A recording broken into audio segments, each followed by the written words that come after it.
saya nak bagi tahu, pertama sekali lah, you guys kena clear kenapa you guys nak jadi property agent. Because of, based on saya punya experience dan kebanyakan kawan-kawan yang sini lain, property industry adalah property industry yang making money industry. Cuma kebanyakan orang buat duit ataupun tak depends on dia punya purpose dan apa dia punya strategy planning. Kalau katakanlah you guys punya mindset, oh sekadar untuk mengisi masa lapang ataupun just nak cuba-cuba, biasanya takkan okey. Tapi kalau katakanlah you guys start this industry dengan clear direction dan juga tahu apa kena buat dan tahu kenapa korang buat, biasanya akan sukses. Because of property industry, kalau korang tengok, dia bukanlah industri yang baru.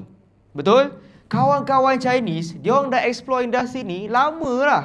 Kita je baru lately ni, betul tak? Tapi dia orang start daripada jadi property agent.